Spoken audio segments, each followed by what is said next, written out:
जन्माद्यस्य यतोऽन्वयादितरतश्चार्थेष्वभिज्ञस्वराट् तेने ब्रह्महृदाय आदिकवये मुह्यन्ति यं सूरयः। तेजो वारिमृदां यथा विनिमयो यत्र त्रिसर्गो मृषा धाम्ना स्वेन सदा निरस्तकुहकं सत्यं परं धीमहि। निगमकल्पतरोर्गलितं फलं सुखमुखादमृतद्रवसंयुतं पिबत भागवतं रसमालयम्। मुहुरहो रसिकाः भुवि भावुकाः दारिद्र्यदुःखज्वरदाहितानां मायापिशाची परिमर्दितानां संसारसिन्धौ परिपातितानां क्षेमाय वै भागवतं प्रगर्जति। साङ्केत्यं पारिहास्यं वा स्तोभं हेलनमेव वा वैकुण्ठनामग्रहणम् अशेषाखहरं विदुः।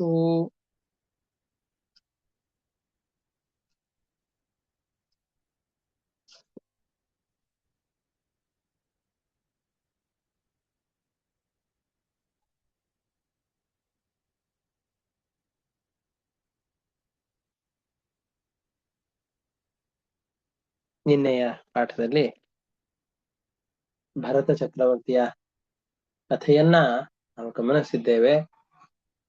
ಆ ಭರತ ಚಕ್ರವರ್ತಿಯ ವಂಶದ ನಿರೂಪಣೆಯನ್ನ ಮುಂದೆ ಮಾಡ್ತಾ ಹೋಗ್ತಾರೆ. ತುಂಬಾ ಸೊಗಸಾದಂತಹ ಕಥೆ ಇದು. ಈ ವಂಶದಲ್ಲಿಯೇ ರಂತಿರಾಜ ಅಂತ, ರಂತಿದೇವ ಅಂತ ಕಥೆ ಬರುತ್ತೆ. ತುಂಬಾ ದಾನಶೂರನಾದಂತಹ ಒಬ್ಬ ರಾಜನ ಕಥೆ ಇದು. ಅದನ್ನ ಹೇಳ್ತಾರೆ. ಅದಕ್ಕಿಂತ ಮುಂಚೆ ಈ ಭರತ ಚಕ್ರವರ್ತಿಗೆ 3 ಜನ ಪತ್ನಿಯರಿದ್ರು. ವಿದರ್ಭ ದೇಶದ ರಾಜಕುಮಾರಿಯರು. ಇಲ್ಲಿ ವಿದರ್ಭ ದೇಶದ ರಾಜಕುಮಾರಿಯರು ಅಂತಂದು ಹೇಳೋದು ತುಂಬಾ ಸಾಮಾನ್ಯವಾದ ಪದ ಅಲ್ಲ ಅದು. ಈ ವಿದರ್ಭ ಅಂತಂದು ಹೇಳಿದ್ರೆ ಮಹಾರಾಷ್ಟ್ರದ ಒಂದು ಭಾಗವನ್ನ ವಿದರ್ಭ ಅಂತ ಕರೀತಾರೆ. ಆ ವಿದರ್ಭ ದೇಶದಲ್ಲಿ ಹುಟ್ಟಿದಂತಹ ಸ್ತ್ರೀಯರು ಯಾರು ಇರ್ತಾರಲ್ಲ, ಅವರು ಸಹಜವಾಗಿಯೇ ಬುದ್ಧಿವಂತರಾಗಿರ್ತಾರೆ ಅಂತ ಪ್ರಸಿದ್ಧಿ. ಅವ್ರಿಗೆ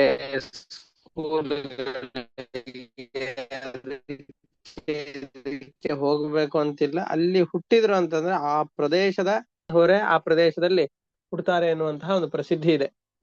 ಅಂತಹ ವಿದರ್ಭ ದೇಶದಲ್ಲಿ ಹುಟ್ಟಿದಂತಹ 3 ಜೊತೆಯಲ್ಲಿ ಇವನಿಗೆ ವಿವಾಹವಾಗಿರುತ್ತೆ. ಒಳ್ಳೆ ರೂಪ, ಯೌವನ, ಶೀಲ, ಸ್ವಭಾವ ಇವೆಲ್ಲವೂ ಕೂಡ ಉತ್ತಮವಾದಂತಹದ್ದೇ.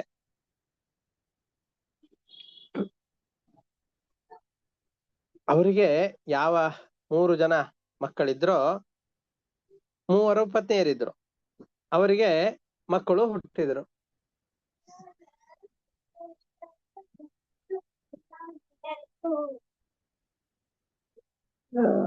ಅವರಿಗೆ 3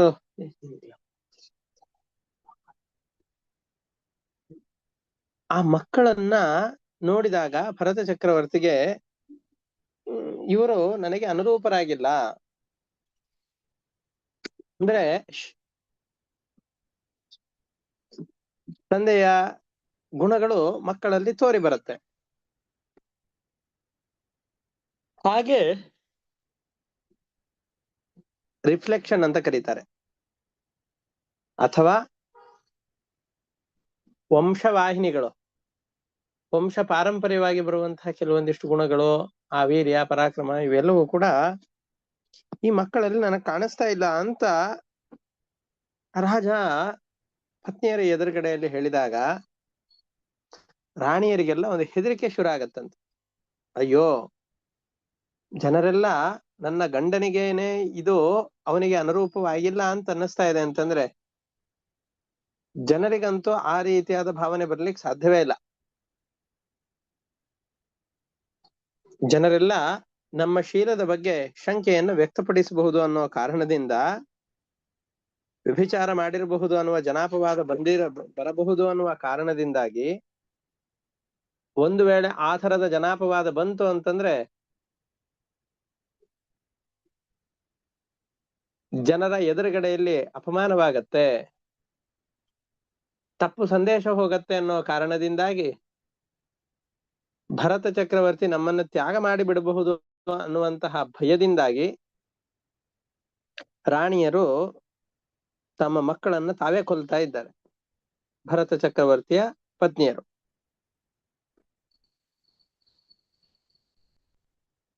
ಪಟ್ಟದ ಅರಸಿಯರು 3 ಜನ ಇದ್ರು, ಅವರಿಂದ ಮಕ್ಕಳಾಗಬೇಕಾಗಿತ್ತು. ಆ ಮಕ್ಕಳಾಗುವ ಸಂದರ್ಭದಲ್ಲಿ ಭರತ ಚಕ್ರವರ್ತಿಯ ಮಾತು, ಈ ರೀತಿಯಾದ ಮಾತನ್ನ ಕೇಳಿ ವ್ಯಥೆಗೊಂಡಂತಹ ಅವನ ಪತ್ನಿಯರು ಭಯದಿಂದಾಗಿ ತಮ್ಮ ಮಕ್ಕಳನ್ನ ತಾವೇ ಕೊಲ್ತಾ ಇದ್ದಾರೆ.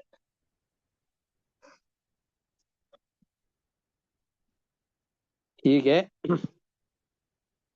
ವಂಶವೇ ಹೀಗೆ ನಿಂತು ಹೋಗುವಂತಹ ಸಂದರ್ಭ ಬಂದಾಗ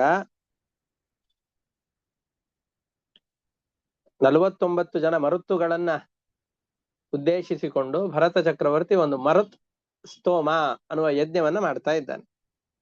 ಮರುತ್ತುಗಳ ಜನನ ಹೇಗಾಯ್ತು ಅಂತ ನಾವೆಲ್ಲ ಹಿಂದೆ ಕಥೆಯಲ್ಲಿ ಕೇಳಿದ್ದೇವೆ. 49 ಜನ ಮರುತ್ತುಗಳು ದ್ವಿತೀಯ ಮಕ್ಕಳು. ದ್ವಿತೀಯ ಅಂತಂದ್ರೆ ದೈತ್ಯರು. ಆ ದ್ವಿತೀಯ ಗರ್ಭದಲ್ಲಿ ಹುಟ್ಟಿದವರು.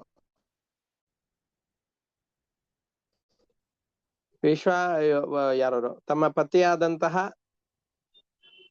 ಕಶ್ಯಪ ಋಷಿಗಳಿಂದಾಗಿ ಮಂತ್ರೋಪದೇಶವನ್ನು ಪಡೆದು ವ್ರತನಿಷ್ಠಳಾಗಿದ್ದುಕೊಂಡು ಗರ್ಭದಲ್ಲಿ ಶಿಶುವನ್ನು ಧರಿಸಿದಾಗ ಇಂದ್ರ ಅವಳ ಸೇವೆಯನ್ನು ಮಾಡುವ ಉದ್ದೇಶದಿಂದ ಬಂದು ಎಲ್ಲಾದ್ರೂ ವ್ರತಕ್ಕೆ ಭಂಗವಾಯಿತು ಅಂತಂದ್ರೆ ಈ ಗರ್ಭದಲ್ಲಿರುವ ಪಿಂಡವನ್ನ ಸಂಹಾರ ಮಾಡಬೇಕು ಅಂತ ಬಂದವನು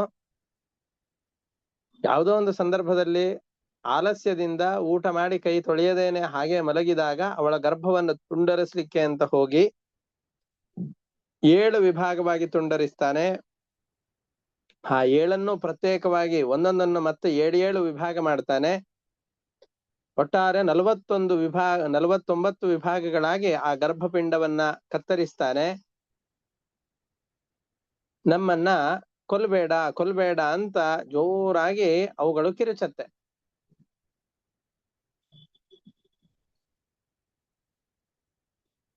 ನನ್ನನ್ನ ನಿಮ್ಮ ಗಣದಲ್ಲಿ ಸೇರಿಸಿಕೋ ಅಂತ ಹೇಳ್ತಾರೆ. ಅದೇ ರೀತಿಯಾಗಿ ಆ ಸಂದರ್ಭದಲ್ಲಿ ನಾರದರು ಕೂಡ ಬಂದು ಇವರು ಯೋಗ್ಯರಾದ ಸಂತಾನರೇ ಆಗಿದ್ದಾರೆ, ಅಯೋಗ್ಯರಲ್ಲ ಅಂತ ತಿಳಿದುಕೊಂಡು ತನ್ನ ಮುಖೇನ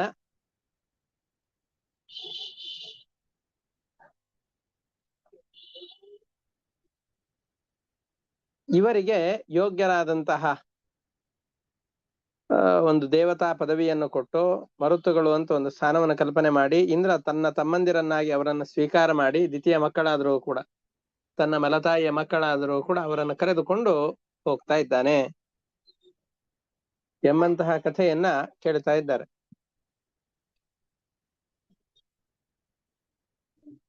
ಅಂತಹ ಮರುತ್ತುಗಳನ್ನು ಉದ್ದೇಶಿಸಿಕೊಂಡು ಇವನು ಭರತ ಚಕ್ರವರ್ತಿ ದೊಡ್ಡ ಯಜ್ಞವನ್ನ ಮಾಡ್ತಾ ಇದ್ದಾನೆ. ಅದಕ್ಕೆ ಮರುತ್ಸ್ತೋಮ ಎಂಬಂತಹ ಹೆಸರು ಬರ್ತಾ ಇದೆ. ಆ ಮರುತ್ಸ್ತೋಮವನ್ನ ಮಾಡಿ ಅವರನ್ನ ಸಂತೋಷಪಡಿಸಿದಾಗ ಮರುತ್ತುಗಳು ಭರದ್ವಾಜ ಎಂಬಂತಹ ಋಷಿಯನ್ನ ಭರತನಿಗೆ ಮಗುವಾಗಿ ಕೊಡ್ತಾ ಇದ್ದಾರೆ. ಈ ಭರದ್ವಾಜ ಯಾರು ಅಂತ ಹೇಳಿದರೆ ನಮಗೀಗ ಈ ಕೆಲವೊಂದಿಷ್ಟು ಕಥೆಗಳನ್ನು ಕೇಳಿದಾಗ ವಿಚಿತ್ರ ಅಂತ ಅನಿಸುತ್ತೆ. ಆದರೆ ನಾವು ಆಯಾಯ ಯುಗದ ಧರ್ಮಗಳನ್ನ ವಿಚಾರ ಮಾಡಿದಾಗ ಇದು ಸರಿಯಾಗಿತ್ತು ಅಂತ ಅನಿಸುತ್ತೆ. ಇಲ್ಲಿ ಒಂದು ಕಥೆ ಇದೆ. ಏನು ಅಂತಂದ್ರೆ, ಉಚಥ್ಯ ಅಂತ ಒಬ್ಬ ಋಷಿಮುನಿ ಇದ್ದ. ಅವನ ಪತ್ನಿ ಯಾರು ಅಂತಂದ್ರೆ ಮಮತಾ ಅಂತ ಅವನ ಹೆಂಡತಿ ಇದ್ಲು.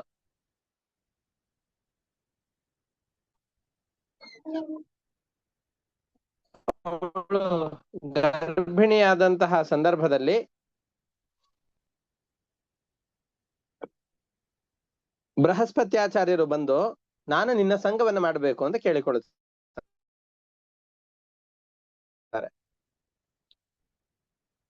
ಈ ಉಚಥ್ಯ ಮುನಿ ಯಾರು ಅಂತಂದು ಹೇಳಿದ್ರೆ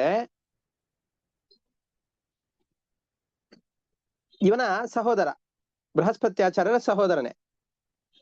ನಾನು ನಿನ್ನ ಅಣ್ಣನ ಹೆಂಡತಿಯಾಗಿದ್ದೇನೆ, ಈ ಸಂದರ್ಭದಲ್ಲಿ ನನ್ನಿಂದ ನೀನು ಮಗುವನ್ನು ಪಡೆಯುವಂತಹದ್ದು ಸರಿಯಲ್ಲ ಅಂತ ಈ ರೀತಿಯಾಗಿ ಹೇಳಿದರು. ಗರ್ಭದಲ್ಲಿದ್ದಂತಹ ಶಿಶು, ಆ ಶಿಶುವಿಗೆ ದೀರ್ಘತಮ ಅಂತ ಹೆಸರಿತ್ತು. ಆ ದೀರ್ಘತಮ ಋಷಿ ಅಂತ ವೇದದಲ್ಲಿ ಮಂತ್ರದ್ರಷ್ಟಾರನಾದಂತಹ ಮುನಿ ಅದು. ಆ ಮುನಿಯು ಕೂಡ ಈ ಸಂದರ್ಭದಲ್ಲಿ ಗರ್ಭಾಧಾನವನ್ನು ಮಾಡಬಾರದು ಅಂತ ವಿರೋಧ ಮಾಡಿದ. ಆದರೂ ತಾನು ಮಾಡ್ತಾ ಇರುವಂತಹ ಈ ಧರ್ಮ ಕಾರ್ಯಕ್ಕೆ ವಿರೋಧವನ್ನು ಮಾಡ್ತಾ ಇರುವಂತಹ ಆ ಶಿಶುವನ್ನ ನೀನು ಕುರುಡನಾಗಿ ಹೋಗು ಅಂತ ಶಪಿಸಿ ಗರ್ಭಾಧಾನವನ್ನು ಮಾಡುತ್ತಾರೆ ಬೃಹಸ್ಪತ್ಯಾಚಾರ್ಯರು ಮಮತಾ ದೇವಿಯಲ್ಲಿ. ಆವಾಗ ಆ ಗರ್ಭದಿಂದ ಹುಟ್ಟಿದಂತಹ ಮಗುವೆ ಭರದ್ವಾಜ ಅಂತ ಋಷಿಗಳು ಆ ಗರ್ಭದಿಂದ ಹುಟ್ಟುತ್ತಾ ಇದ್ದಾರೆ. ಈ ಸಂದರ್ಭದಲ್ಲಿ ಮಮತಾದೇವಿ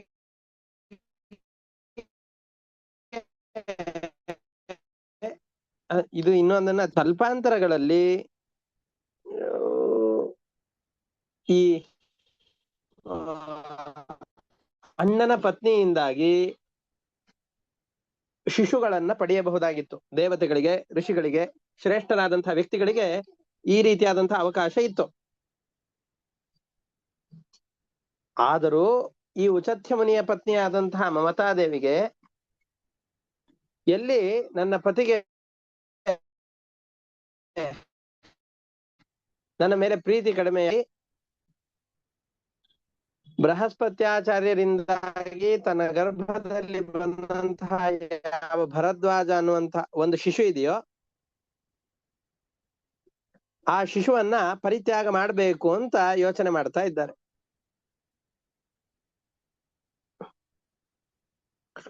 ಆ ಸಂದರ್ಭದಲ್ಲಿ ಮರುದೇವತೆಗಳೇ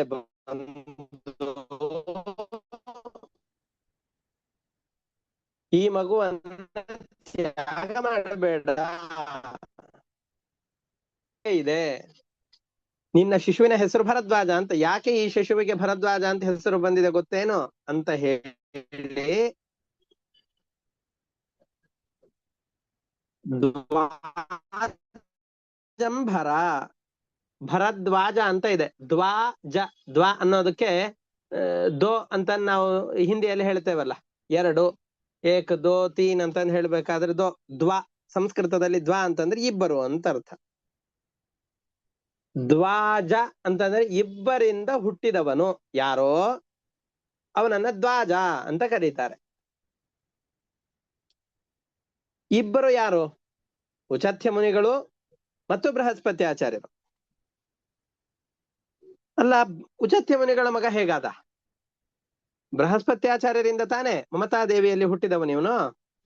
ಉಚಥ್ಯ ಮುನಿಯ ಮಗ ಹೇಗಾದ ಅಂತಂದ್ರೆ, ಯಾವಾಗ ಮಮತಾದೇವಿಯನ್ನ ಉಚಥ್ಯ ಮುನಿಗಳು ವಿವಾಹದಲ್ಲಿ ಸ್ವೀಕಾರ ಮಾಡ್ತಾರೋ ಆ ಸಂದರ್ಭದಿಂದ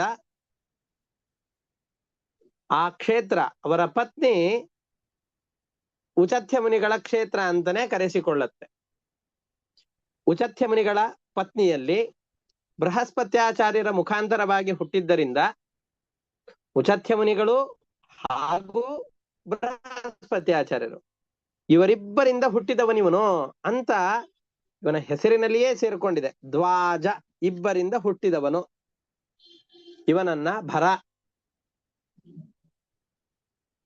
ರಕ್ಷಣೆ ಮಾಡು. ಭರ ಅನ್ನೋದಕ್ಕೆ ಸಂಸ್ಕೃತದಲ್ಲಿ ರಕ್ಷಣೆ ಮಾಡು ಅಂತ ಅರ್ಥ ಇದೆ.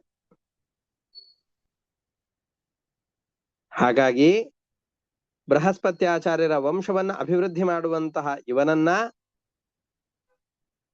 ಇಬ್ಬರ ಮಗನಾದಂತಹ ಇವನನ್ನ ಸಾಕು ಅಂತ ನಿನ್ನ ಪಾತಿವ್ರತ್ಯಕ್ಕೆ ಮತ್ತು ನಿನ್ನ ಗಂಡನ ಪ್ರೀತಿ ಎಂದೆಂದಿಗೂ ಕೂಡ ಕಡಿಮೆಯಾಗೋದಿಲ್ಲ. ಆ ಕಾರಣದಿಂದಾಗಿ ಯೋಗ್ಯವಾದ ವೇದ ವಿಹಿತವಾದಂತಹ ರೀತಿಯಲ್ಲಿ ಹುಟ್ಟಿದ ಈ ಮಗುವನ್ನ ಪರಿತ್ಯಾಗ ಮಾಡಬೇಡ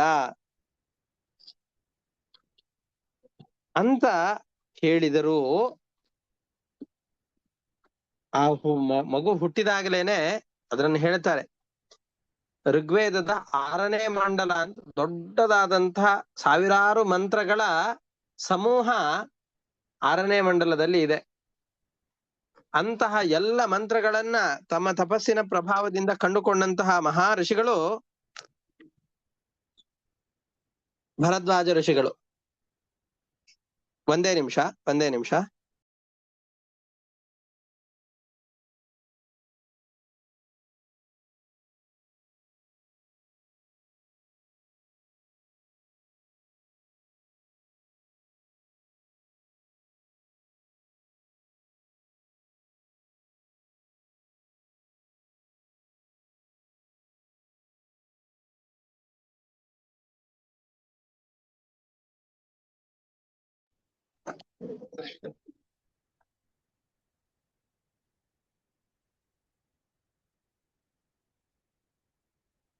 ಈ ರೀತಿಯಾಗಿ ಭರದ್ವಾಜ ಮುನಿಗಳು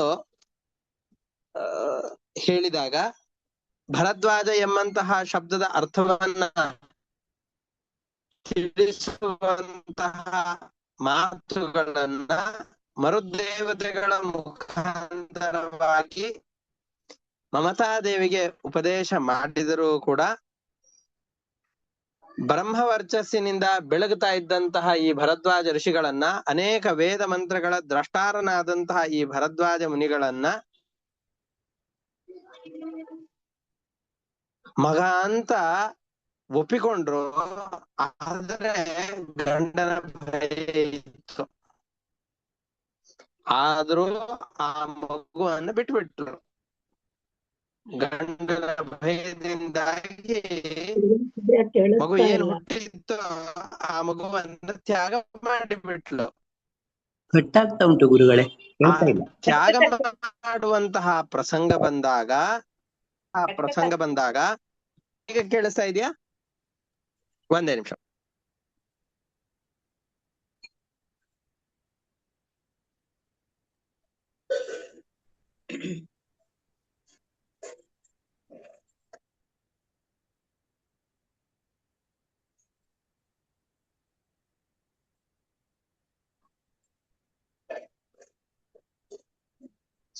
ಹೀಗೆ ಮಮತಾದೇವಿಯ ಗರ್ಭದಿಂದ ಹುಟ್ಟಿದಂತಹ ಆ ಶಿಶುವಿನಲ್ಲಿ ಆ ಬ್ರಹ್ಮವರ್ಚಸ್ಸು ಇದ್ರೂ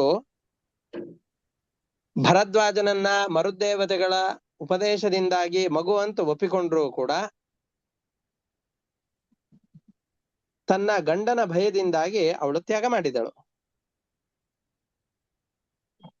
ಇಂತಹ ಸಂದರ್ಭದಲ್ಲಿ ಭರತ ಚಕ್ರವರ್ತಿಯ ವಂಶ ನಿಂತು ಹೋಗುವಂತಹ ಪ್ರಸಂಗ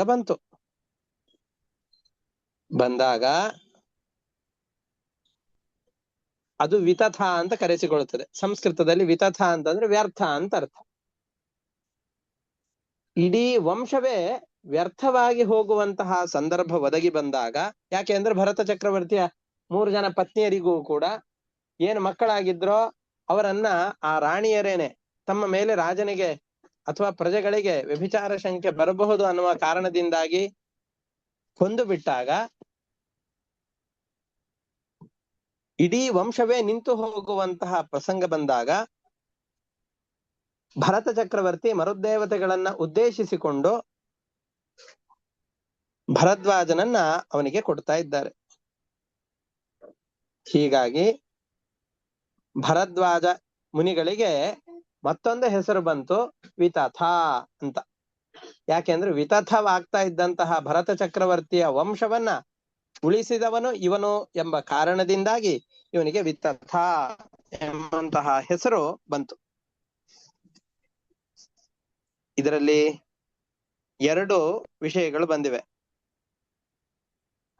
ಇದು ಈಗಿನ ಕಾಲದಲ್ಲಿ ತುಂಬಾ ಚರ್ಚೆಗೆ ಈಡಾಗುವಂತಹ ಅಮಾನವೀಯ ಅನ್ನುವಂತಹ ಪ್ರಸಂಗಗಳು. ಗರ್ಭಿಣಿಯಾದಂತಹ ಸಂದರ್ಭದಲ್ಲಿ ಸ್ತ್ರೀಯರ ಸಂಘವನ್ನು ಮಾಡಬಹುದೇ? ಯಾಕೆ ಅಂತಂದ್ರೆ ದೀರ್ಘತಮ ಎಂಬಂತಹ ಋಷಿಯನ್ನ ತಾನು ಗರ್ಭದಲ್ಲಿ ಧರಿಸಿ ಬಿಟ್ಟಿದ್ಲು ಮಮತಾದೇವಿ. ಆ ಸಂದರ್ಭದಲ್ಲಿ ಬೃಹಸ್ಪತ್ಯಾಚಾರ್ಯರು ಬಂದು ನಿನ್ನಲ್ಲಿ ಗರ್ಭಾಧಾನವನ್ನು ಮಾಡಬೇಕು ಅಂತ ಕೇಳಿಕೊಂಡಾಗ ಅದು ಸರಿಯೇ? ಅದಕ್ಕೆ ತೇಜಸ್ವಿನಾಂ ನ ದೋಷಾಯ, ಯಾರು ಜ್ಞಾನಿಗಳು ಅಂತಿರ್ತಾರೋ, ಯಾರು ಮಾಡುವಂತಹ ಕರ್ಮಗಳು ಲೋಕಕ್ಕೆ ಹಿತವನ್ನುಂಟು ಮಾಡುವದ್ದಾಗಿರುತ್ತೋ, ಸ್ವಾರ್ಥದ ಹಿನ್ನೆಲೆ ಯಾವ ಕರ್ಮಗಳ ಹಿಂದೆ ಇರೋದಿಲ್ವೋ ಅಂತಹ ಕರ್ಮಗಳು ಇನ್ನೊಬ್ಬರಿಗೆ ದೋಷವನ್ನು ಉಂಟು ಮಾಡುವಂತಹದ್ದಲ್ಲ. ಬೃಹಸ್ಪತ್ಯಾಚಾರ್ಯರಿಗೆ ಅದು ದೋಷವನ್ನು ಹುಟ್ಟಿಸೋದಿಲ್ಲ. ಇಷ್ಟೇ ಅಲ್ಲದೇನೆ ದೇವರಾಚ ಸುತೋತ್ಪತ್ತಿ, ಇನ್ನೊಂದು, ತನ್ನ ಅಣ್ಣನ ಪತ್ನಿಯ ಜೊತೆಯಲ್ಲಿ ಸಂಘವನ್ನು ಮಾಡಬಹುದೇ?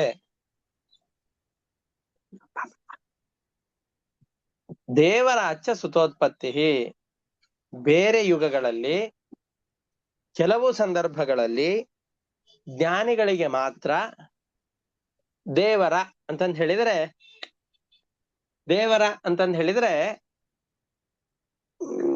ನಾವು ಅಣ್ಣನ ತಮ್ಮ ಯಾರಿರ್ತಾನಲ್ಲ ಅವನು, ತನ್ನ ಗಂಡನ ತಮ್ಮಂದಿರು ಯಾರಿರ್ತಾರಲ್ಲ, ಗಂಡನ ತಮ್ಮನಿಂದಾಗಿ ಅಥವಾ ಅಣ್ಣನಿಂದ ಇಲ್ಲ, ಯಾಕೆಂದ್ರೆ ಅವರು ತಂದೆಗೆ ಸಮಾನ, ತಮ್ಮನಿಂದಾಗಿ ಮಕ್ಕಳನ್ನ ಪಡೆಯಬಹುದು. ಬೇರೆ ಯುಗಗಳಲ್ಲಿ ಸೋದರನ ಪತ್ನಿಯ ಸಂಘವೂ ಕೂಡ ಕೆಲವು ಸಂದರ್ಭಗಳಲ್ಲಿ ಮಾತ್ರ ದೋಷಕರವಲ್ಲ ಅನ್ನುವಂತಹ ಮಾತುಗಳಿದೆ. ಆದರೆ ಇದರ ಬಗ್ಗೆ ಪೂರ್ಣವಾದ ಅರಿವಿಲ್ಲದೆ ಇರುವಂತಹ ಅವಳು ಆ ಶಿಶುವನ್ನ ತನ್ನ ಪತಿಗೆ ಎಲ್ಲಿ ಕ್ಲೇಶ ಉಂಟಾಗತ್ತೋ ಎಂಬ ಭಾವನೆಯಿಂದ ತ್ಯಾಗ ಮಾಡಿದರೂ ಕೂಡ ದೇವತೆಗಳು ಅವರನ್ನ ಕಾಪಾಡ್ತಾ ಇದ್ದಾರೆ. ಯಾರನ್ನ? ಭರದ್ವಾಜರನ್ನ ತ್ಯಾಗ ಮಾಡಿದಾಗಲೂ ಕೂಡ ಮರುದೇವತೆಗಳು ಅವರನ್ನ ರಕ್ಷಣೆ ಮಾಡಿ, ಮರುದೇವತೆಗಳನ್ನು ಉದ್ದೇಶಿಸಿಕೊಂಡು ಭರತ ಚಕ್ರವರ್ತಿ ಯಾಗವನ್ನು ಮಾಡಿದಂತಹ ಸಂದರ್ಭದಲ್ಲಿ ಭರತ ಚಕ್ರವರ್ತಿಯ ವಂಶ ಮುಂದುವರಿಯುವ ಹಾಗೆ ಮಾಡ್ತಾ ಇದ್ದಾನೆ ಈ ಮರುದೇವತೆಗಳು ಭರದ್ವಾಜ ಮುನಿಯ ಮುಖಾಂತರವಾಗಿ.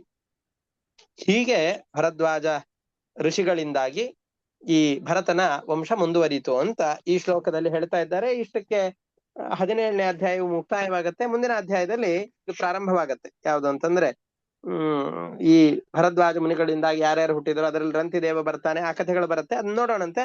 ಮೊದಲಿಗೆ ಇದನ್ನ ನೋಡ್ತಾ ಹೋಗೋಣ. 9ನೇ ಸ್ಕಂದದ 17ನೇ ಅಧ್ಯಾಯದ 34ನೇ ಶ್ಲೋಕ. ತಸ್ಯಾಸನ್ ನೃಪ ವೈದರ್ಭ್ಯಃ ಪತ್ನ್ಯಸ್ತಿಸ್ರಃ ಸುಸಮ್ಮತಾಃ ಜಘ್ನುಸ್ತ್ಯಾಗ ಭಯಾತ್ ಪುತ್ರಾನ್ ನಾನುರೂಪ ಇತೀರಿತೆ. ಆ ಭರತ ಚಕ್ರವರ್ತಿಗೆ ವೈದರ್ಭ್ಯ, ವಿದರ್ಭ ದೇಶದಲ್ಲಿ ಹುಟ್ಟಿದ 3 ಜನ ಪತ್ನಿಯರು ಇದ್ರು. ಅನುರೂಪಾಹ ಅಂತಂದ್ರೆ ಆ ರಾಜನ ರೂಪ ಲಾವಣ್ಯಗಳಿಗೆ, ಆಮೇಲೆ ರೂಪ ಪರಾಕ್ರಮಗಳಿಗೆ, ಅವನ ಅಂತಸ್ತುಗಳಿಗೆ, ಇದು ಎಲ್ಲದಕ್ಕೂ ಕೂಡ ಹೊಂದುವಂತಹ 3 ಜನ ಪತ್ನಿಯರು ಅವನಿಗೆ ಇದ್ರು. ಸುಸಮ್ಮತಾಹ, ಎಲ್ಲ ಜನರಿಂದಲೂ ಕೂಡ ಪವಿತ್ರರಾದವರು ಅಂತ ಲೋಕದಲ್ಲಿ ಪ್ರಥಿತ ಯಶಸ್ಕಾಹ,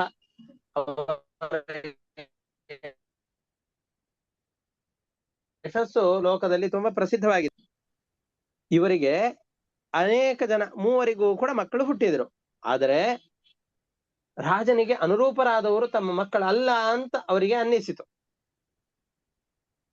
ರಾಜನೇ ಆ ರೀತಿಯಾಗಿ ಹೇಳಿದ, ನನ್ನನ್ನು ಹೋಲ್ತಾ ಇಲ್ಲಲ್ಲ ಈ ಮಕ್ಕಳು ಅಂತ ಅಂದ. ಅವಾಗ ಅಯ್ಯೋ, ರಾಜನಿಗೆ ಈ ತರ ಅನ್ನಿಸಿದೆ ಅಂತಾದ್ರೆ ಪ್ರಜೆಗಳಂತೂ ಈ ರಾಜನ ಯಾವುದೇ ಲಕ್ಷಣಗಳು ಮಕ್ಕಳಲ್ಲಿ ಕಾಣಿಸ್ತಾ ಇಲ್ಲ, ಹಾಗಾದ್ರೆ ರಾಣಿಯರ ಶೀಲ ಸರಿಯಾಗಿದೆಯೋ ಇಲ್ವೋ ಅಂತ ಶಂಕೆ ಮಾಡ್ತಾರೆ. ಶಂಕೆ ಮಾಡಿದಾಗ ಜನಾಪವಾದಕ್ಕೆ ಹೆದರಿ ತಮ್ಮ ಪತಿಯಾದಂತಹ ಭರತ ತ್ಯಾಗ ಮಾಡಿಬಿಡಬಹುದು ತಮ್ಮನ್ನ ಅಂತ ಯೋಚಿಸಿ ತಾವು ತಮ್ಮ ಗರ್ಭದಲ್ಲಿಯೇ ಹುಟ್ಟಿದಂತಹ ಶಿಶುಗಳನ್ನ ಹತ್ಯೆ ಮಾಡಿಬಿಟ್ರು. ಜಗ್ನು ತ್ಯಾಗ ಭಯಾತ್ ಪುತ್ರಾನ್ ನಾನೂಪ ಇತೀರಿತೆ. ಈ ರೀತಿಯಾಗಿ ಅವನ ಮಹಿಷಿಯರು ಅಂತ ಯಾರಿದ್ರು, ಪಟ್ಟದ ಮಹಿಷಿಯರು ಅಂತ ಯಾರಿದ್ರು, ಕೇಳಿಸ್ತಾ ಇಲ್ವಾ? ಬ್ರೇಕ್ ಆಗ್ತಾ ಇದೆ ಗುರುಗಳೇ. ಹೌದಾ, ಒಂದೇ ವಾಯ್ಸ್ ಲ್ಯಾಗ್ ಆಗ್ತಾ ಇದೆ. ಒಂದೇ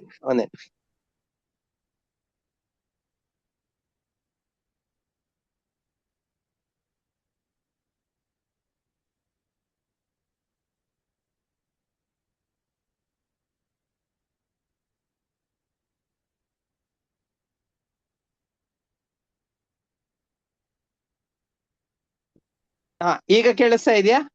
ಹೌದು ಗುರುಗಳೇ. ಈಗ ಕೇಳಿಸ್ತಿದೆ ಗುರುಗಳೇ. ಸರಿ, ಇಲ್ಲಿ ಮಳೆ ಬರ್ತಾ ಇದೆ ಬೆಂಗಳೂರಲ್ಲಿ, ಮೊದಲನೇ ಮಳೆ ಈ ವರ್ಷದ್ದು. ಹೌದು ಗುರುಗಳೇ, ಇದು ಒಂಥರ ಸಿಂಗಲ್ ಫ್ಯೂಸ್ ಆದಂಗ ಆಗಿದೆ. ಸೊ ಹಾಗಾಗಿ ಅದು ಎಫೆಕ್ಟ್ ಆಗ್ತಾ ಇದೆ ಗುರುಗಳೇ. ಈ ರೀತಿಯಾಗಿ ತಮ್ಮನ್ನ ತ್ಯಾಗ ಮಾಡಿಬಿರಬಹುದು ಅನ್ನುವ ಭಯದಿಂದಾಗಿ ಮಕ್ಕಳನ್ನ ಇವ್ರು ತಾವೇ ಕೊಲ್ತಾ ಇದ್ದಾರೆ. ನಾವು ಈ ಘಟನೆಗಳನ್ನು ನೋಡಿದಾಗ ಎಷ್ಟು ಕ್ರೂರರಾಗಿದ್ದಾರೆ ಅವರು ಅಂತ ನಮಗನ್ನಿಸಿತು. ಆದ್ರೆ ಆ ಸಂದರ್ಭ, ಆಗಿನ ಕಾಲದ ಸ್ಥಿತಿಗಳು, ಗತಿಗಳು ಇವ್ಯಾವುದು ಕೂಡ ನಮ್ಮ ಈಗಿನ ಮನಸ್ಸಿಗೆ ಇಳಿಯುವಂತಹದ್ದಲ್ಲ. ಈ ರೀತಿಯಾಗಿ ಇಡೀ ವಂಶವೇ ನಿಂತು ಹೋಗುವಂತಹ ಸ್ಥಿತಿ ಬಂದಾಗ ಭರತ ಚಕ್ರವರ್ತಿ ಮರುತ್ ಸ್ತೋಮ ಎಂಬಂತಹ ಯಾಗವನ್ನ ಮಾಡ್ತಾ ಇದ್ದಾನೆ. ಆವಾಗ ಮರುದ್ದೇವತೆಗಳು ಬಂದು ಭರದ್ವಾಜನನ್ನ ರಾಜನಿಗೆ ಕೊಡ್ತಾ ಇದ್ದಾರೆ. ಈ ಭರದ್ವಾಜ ಯಾರು ಅಂತಂದ್ರೆ ಈ ಮರುದ್ದೇವತೆಗಳಿಂದ ರಕ್ಷಿತನಾದವನು. ಆ ಕಥೆಯನ್ನು ಮುಂದೆ ಹೇಳ್ತಾರೆ. ತಸ್ಯೈವಂ ವಿತಥೆ ವಂಶೇ ತದರ್ಥಂ ಯಜತಸ್ಸುತಂ. ಮಗನಿಗೋಸ್ಕರವಾಗಿ ದೊಡ್ಡ ಯಾಗವನ್ನು ಮಾಡಬೇಕು ಅಂತ ಪ್ರಾರಂಭ ಮಾಡ್ತಾ ಇದ್ದಾರೆ. ಮರುತ್ ಸ್ತೋಮೇನ ಮರುತೋ ಭರದ್ವಾಜಂ ಉಪಾದದುಹು. ಮರುತ್ ಸ್ತೋಮ ಎಂಬಂತಹ ಯಾಗದಿಂದಾಗಿ ಭರದ್ವಾಜ ಋಷಿಗಳನ್ನ ಮರುದ್ದೇವತೆಗಳು ಸ್ವೀಕಾರ ಮಾಡ್ತಾ ಇದ್ದಾರೆ. ಮರುದ್ದೇವತೆಗಳು ಭರದ್ವಾಜನನ್ನ ನಿನ್ನ ಮಗನನ್ನಾಗಿ ಸ್ವೀಕಾರ ಮಾಡು ಅಂತ ಇವನಿಗೆ ಕೊಡ್ತಾ ಇದ್ದಾರೆ. ಅಂತರ್ವರ್ತ್ನ್ಯ ಭ್ರಾತೃಪತ್ನ್ಯ ಮೈಥುನಾಯ ಬೃಹಸ್ಪತಿ ಪ್ರವೃತ್ತೋ ವಾರಿತೋ ಗರ್ಭಂ ಶಪ್ತ್ವಾ ವೀರ್ಯಮವಾಸೃಜತ್. ಉಚತ್ಯ ಮುನಿ ಇವರು ಭರದ್ವಾಜ ಋಷಿಗಳು ಯಾರು ಅಂತ ಹೇಳ್ತಾ ಇದ್ದಾರೆ. ಉಚತ್ಯ ಮುನಿಗಳ ಪತ್ನಿ ಮಮತಾದೇವಿ. ಆ ಮಮತಾದೇವಿಯ ಜೊತೆಯಲ್ಲಿ ಬೃಹಸ್ಪತಿ ಆಚಾರ್ಯರು ಸಂಘವನ್ನು ಮಾಡಬೇಕು ಅಂತ ಬಂದಾಗ, ನಾನೀಗ ಗರ್ಭಿಣಿಯಾಗಿದ್ದೇನೆ, ನಿನ್ನ ಅಣ್ಣನ ಹೆಂಡತಿಯಾಗಿದ್ದೇನೆ, ನನ್ನ ಸಂಘವನ್ನು ಮಾಡಬೇಡ ಅಂತ. ಆದ್ರೆ ಕೆಲವೊಂದಿಷ್ಟು ಸಂದರ್ಭದಲ್ಲಿ ಆ ಯುಗದ ಧರ್ಮಗಳಿಗೆ ಅನುಗುಣವಾಗಿ ಕೆಲವು ವಿಶೇಷ ವ್ಯಕ್ತಿಗಳಿಗೆ ಮಾತ್ರ ಈ ತರದ ಅವಕಾಶಗಳನ್ನ ವೇದದಲ್ಲಿಯೇ ಹೇಳಿರ್ತಾರೆ. ಯಾಕೆಂದ್ರೆ ಇವರ ಮುಖಾಂತರವಾಗಿ ಋಗ್ವೇದದ 6ನೇ ಮಂಡಲದ ಸಮಗ್ರ 6ನೇ ಮಂಡಲದ ದ್ರಷ್ಟಾರನಾದಂತಹ ಬ್ರಹ್ಮಜ್ಞಾನಿಯಾದಂತಹ ಭರದ್ವಾಜ ಋಷಿಗಳ ಉಗಮವಾಗಬೇಕಾಗಿದೆ. ಅಂತಹ ಸಂದರ್ಭದಲ್ಲಿ ಇದು ದೋಷ ಅಲ್ಲ, ದೇವರಾಜ್ಯ ಸುತೋತ್ಪತ್ತಿ ಎನ್ನುವ ಅನೇಕ ಪ್ರಮಾಣಗಳಿಂದ ಇದು ಧಾರ್ಮಿಕವೇ ಆಗಿದೆ. ಆದರೆ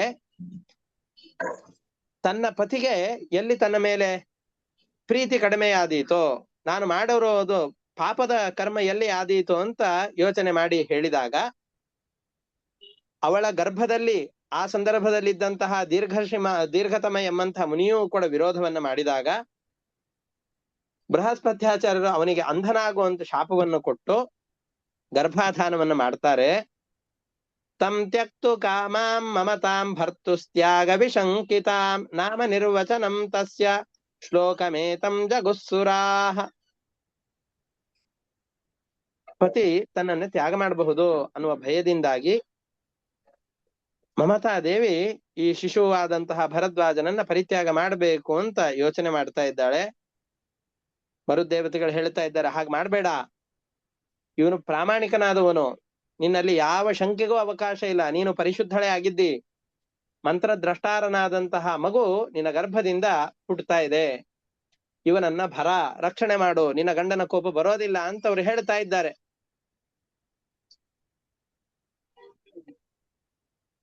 ಮೂಢೆ ಭರದ್ವಾಜಂ ಇಮಂ ಭರದ್ವಾಜಂ ಬೃಹಸ್ಪತೇಹೇ. ಮೂಢೆ, ಮೂರ್ಖಳಾದವಳೆ, ಇವನನ್ನು ತ್ಯಾಗ ಮಾಡ್ಬೇಕು ಅಂತ ಹೊರಟಿದ್ದೀಯಲ್ಲ, ಯಾಕೆ ತ್ಯಾಗ ಮಾಡ್ಲಿಕ್ಕೆ ಅಂತ ಹೋಗ್ತಾ ಇದ್ದಿ? ದ್ವಾಜಂ ಇಮಂ ದ್ವಾಜಂ, ಇಬ್ಬರಿಂದ ಹುಟ್ಟಿದ ಇವನನ್ನ ರಕ್ಷಣೆ ಮಾಡು. ಇವನು ನಿಮ್ಮ ಇಡೀ ಕುಲವನ್ನ ನರಕದಲ್ಲಿ ಬೀಳೋದನ್ನ ಪಾರು ಮಾಡುವಂತಹ ದೊಡ್ಡ ಜ್ಞಾನಿ ಆಗ್ತಾನೆ. ಬೃಹಸ್ಪತಿಯ ವಂಶವನ್ನ ಅಭಿವೃದ್ಧಿ ಮಾಡುವವನಿವನು. ಉಚಥ್ಯ ಮುನಿಗಳ ಕ್ಷೇತ್ರದಲ್ಲಿ ಬೃಹಸ್ಪತ್ಯಾಚಾರ್ಯರಿಂದ ಹುಟ್ಟಿದವನಿವನು. ನರಕದಿಂದ ನಿಮ್ಮೆಲ್ಲರನ್ನ ಪಾರು ಮಾಡುವಂಥವನು, ಇವನನ್ನ ರಕ್ಷಣೆ ಮಾಡು.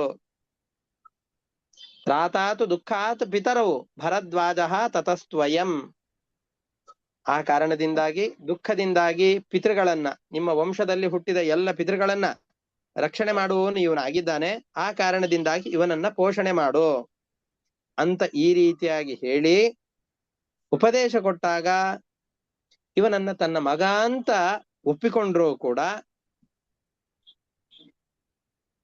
ತನ್ನ ಗಂಡನ ಪ್ರೀತಿ ಕಡಿಮೆಯಾಗಬಹುದು ಅನ್ನುವ ಭಯ ಇದ್ದೇ ಇತ್ತು. ಪತಿಯ ಭಯದಿಂದಾಗಿ ಅವನನ್ನು ಬಿಟ್ಬಿಡ್ತಾ ಇದ್ದಾಳೆ. ಆ ಸಂದರ್ಭದಲ್ಲಿ ಮರುದ್ದೇವತೆಗಳು ಈ ಭರದ್ವಾಜನನ್ನ ಪೋಷಿಸ್ತಾ ಇದ್ರು. ಭರತ ಚಕ್ರವರ್ತಿ ಆ ಸಂದರ್ಭದಲ್ಲಿ ಪುತ್ರ ಪ್ರಾಪ್ತಿಗೋಸ್ಕರವಾಗಿ ಯಾಗವನ್ನು ಮಾಡಿದಾಗ ಅವನ ಮಗನನ್ನಾಗಿ ಇವನನ್ನ ಕೊಡ್ತಾ ಇದ್ದಾರೆ.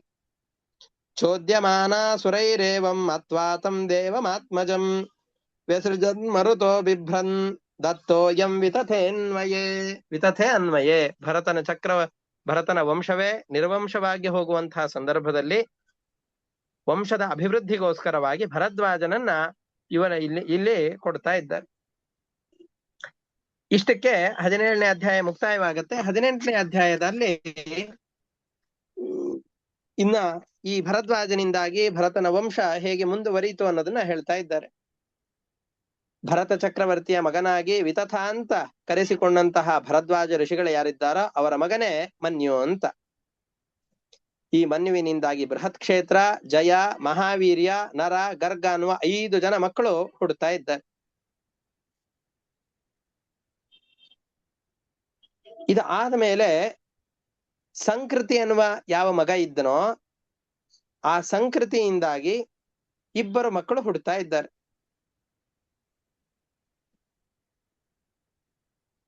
ಒಬ್ಬ ಗುರು ಮತ್ತು ರಂತಿದೇವ ಅಂತ. ಅದರಲ್ಲಿ ರಂತಿದೇವ ಇವನನ್ನ ಸಂಕೃತಿ ಅಂತ ಕರೀತಾ ಇದ್ದಾರೆ. ಯಾಕೆ ಇವನನ್ನ ಸಂಕೃತಿ ಅಂತ ಕರೀತಾ ಇದ್ರು ಅಂತಂದ್ರೆ, ಯುದ್ಧದ ಸಂದರ್ಭದಲ್ಲಿ ಯಾರ್ಯಾರು ಇವನ ಶತ್ರುಗಳಾಗಿ ಬರ್ತಾ ಇದ್ರೋ ಅವ್ರೆಲ್ಲರನ್ನೂ ಕೂಡ ನಿಮ್ಮ ಪರಾಕ್ರಮ ನನ್ನ ಎದುರಿನಲ್ಲಿ ಏನೂ ಇಲ್ಲ ಅಂತ ಅಣಗಿಸ್ತಾ ಇದ್ದ. ಅಂತಹ ಪರಾಕ್ರಮಶಾಲಿ ಇವನು. ಅಷ್ಟೇ ಅಲ್ಲ, ಬಹಳ ದಾನಶೂರನೂ ಆಗಿದ್ದ. ಯಾರು? ಸಂಕೃತಿಯ ಮಗನಾದಂತಹ ರಂತಿದೇವ.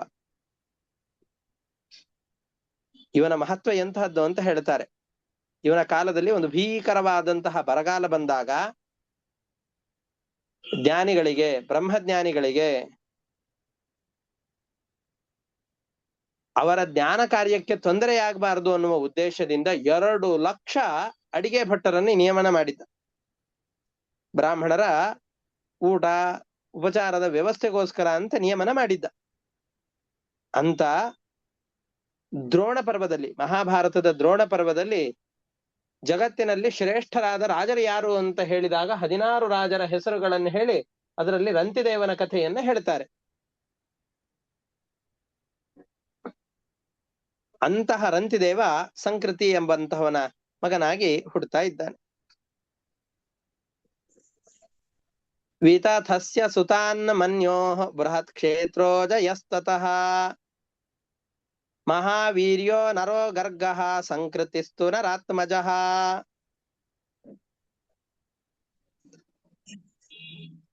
ಇದರಲ್ಲಿ ಭರತ ಚಕ್ರವರ್ತಿಯ ಮಗನಾಗಿ ವಿತಥ ಭರದ್ವಾಜರು ಕರೆಸಿಕೊಳ್ತಾ ಇದ್ದಾರೆ. ಅವರಿಗೆ ಮನ್ಯುವಿಗೆ, ಭರದ್ವಾಜನಿಗೆ ಮನ್ಯು ಅನ್ನುವ ಮಗ ಹುಡ್ತಾ ಇದ್ದಾನೆ. ಮನ್ಯುವಿಗೆ 5 ಜನ ಮಕ್ಕಳು: ಬೃಹತ್ ಕ್ಷೇತ್ರ, ಜಯ, ಮಹಾವೀರ್ಯ, ನರ, ಗರ್ಗ ಅಂತ. ಆ ನರನ ಮಗ ಸಂಕೃತಿ. ಆ ಸಂಕೃತಿಗೆ 2 ಮಕ್ಕಳು, ಗುರು ಮತ್ತು ರಂತಿದೇವ ಅಂತ. ಗುರುಶ್ಚ ರಂತಿದೇವಶ್ಚ ಸಂಕೃತೆ ಪಾಂಡುನಂದನ ರಂತಿದೇವಸ್ಯ ಚ ಯಶಃ ಇಹ ಮುತ್ರ ಚ ಗೀಯತೆ. ಗುರು ಮತ್ತು ರಂತಿದೇವ ಅಂತ 2 ಸಂಕೃತಿಯ ಮಕ್ಕಳಿದ್ದಾರೆ. ಇವನ ಕೀರ್ತಿ ಇಡೀ ಜಗತ್ತಿನಲ್ಲಿ ಪ್ರಸಿದ್ಧವಾಗಿದೆ. ಎಂತಹ ಕೀರ್ತಿ ಅಂತ ಅನ್ನೋದಕ್ಕೆ ಈಗ ತಾನೇ ನಾವು ಹೇಳಿದ್ವು. ಏನದು? ಅವನು ಇಡೀ ಜಗತ್ತಿನಲ್ಲಿ ಯಾರಾದ್ರೂ ತನ್ನ ಜೊತೆಯಲ್ಲಿ ಯುದ್ಧಕ್ಕೆ ಅಂತ ಬಂದ್ರೆ ಅವರನ್ನ ಪರಿಹಾಸ ಮಾಡಿ ಕಳಿಸ್ತಾ ಇದ್ದಂತೆ. ಅಷ್ಟು ಭೀಕರವಾದ ಯುದ್ಧ ನಡೆಯುವಾಗ ಶತ್ರುಗಳನ್ನ ಹಿಮ್ಮೆಟ್ಟಿಸಬೇಕು ಅಂತಂದ್ರೆ ಇವನ ಸಾಮರ್ಥ್ಯ ಎಂತಹದ್ದಿರ್ಬೇಕು. ಅಂತಹ ಶೂರನಾದಂತಹ ವ್ಯಕ್ತಿ ರಂತಿರಾಜ.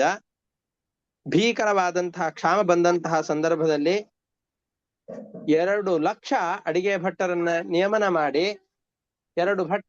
2 ಲಕ್ಷ ಅಡಿಗೆ ಭಟ್ಟರನ್ನ ನಿಯಮನ ಮಾಡಿ ನಂತರದಲ್ಲಿ ಅವರನ್ನ ಅವರ ಮುಖಾಂತರವಾಗಿ ಆ ಜಗತ್ತಿನಲ್ಲಿದ್ದಂತಹ ಕ್ಷಾಮದ ಕಾಲದಲ್ಲಿ ಬ್ರಾಹ್ಮಣರೆಲ್ಲರಿಗೂ ಕೂಡ ಅನುಕೂಲವಾಗುವ ಹಾಗೆ ಅವರಿಂದಾಗಿ ಪಾಕಾದಿಗಳನ್ನು ಸಿದ್ಧ ಮಾಡಿಸಿ ಅವರಿಗೆ ಕೊಡ್ತಾ ಇದ್ದ.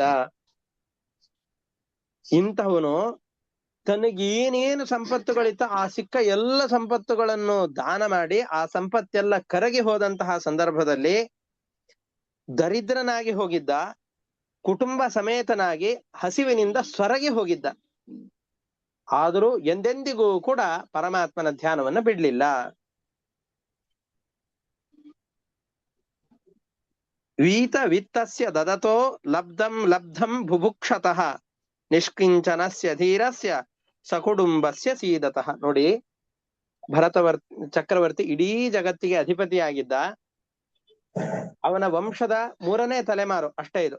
ಭರತ ಚಕ್ರವರ್ತಿಯ ಮಗನ ಮಕ್ಕಳು ಇವರೆಲ್ಲರೂ ಕೂಡ ಬಂದಿದ್ದಾರೆ. ತಮ್ಮಲ್ಲಿರುವಂತಹ ಎಲ್ಲ ಸಂಪತ್ತನ್ನ ದಾನ ಮಾಡಿ ಎಷ್ಟು ದರಿದ್ರನಾಗಿದ್ದಾನೆ ಅಂದ್ರೆ ಒಂದು ಹೊತ್ತಿನ ಊಟಕ್ಕೂ ಗತಿ ಇಲ್ಲದೆ ಇರುವ ಹಾಗೆ ಸೊರಗಿ ಹೋದವನು ರಂತಿದೇವ. ಆದ್ರೂ ಭಗವಂತನ ಧ್ಯಾನದಲ್ಲಿ ರತನಾಗಿದ್ದಾನೆ. ಇಂತಹ ಇವನಿಗೆ 48 ದಿವಸಗಳ ಕಾಲ ಒಂದು ಹನಿ ನೀರೂ ಸಿಗಲಿಲ್ಲ. ಆ ಸಂದರ್ಭದಲ್ಲಿ ಆದಂತಹ ಘಟನೆಯನ್ನ ಮುಂದೆ ವಿವರಣೆಯನ್ನ ಮಾಡ್ತಾರೆ. ಇವತ್ತು ಅನಿವಾರ್ಯವಾಗಿ ಪರೀಕ್ಷೆಯ ಸಂದರ್ಭ, ಅದರಿಂದಾಗಿ ಪರೀಕ್ಷೆದ ಒತ್ತಡಗಳಿದೆ. ಹಾಗಾಗಿ ಇಂದಿನ ಪಾಠವನ್ನು ಇಷ್ಟಕ್ಕೆ ಮುಕ್ತಾಯ ಮಾಡಿರ್ತೇನೆ. ಮುಂದಿನ ಪಾಠದಲ್ಲಿ ಆ ರಂತಿರಾಜನ ಕಥೆ ಏನು ಅನ್ನೋದನ್ನ ನಿರೂಪಣೆ ಮಾಡ್ತೇನೆ. ಇವತ್ತಿಗೆ ಇಷ್ಟಕ್ಕೆ ಪಾಠವನ್ನು ಮುಕ್ತಾಯ ಮಾಡಿರ್ತೇನೆ. ಹರಯೇ ನಮಃ. ಶ್ರೀಕೃಷ್ಣ ಅರ್ಪಣಮಸ್ತು. ಎಲ್ಲರಿಗೂ ನಮಸ್ಕಾರ. ಹರಯೇ ನಮಃ.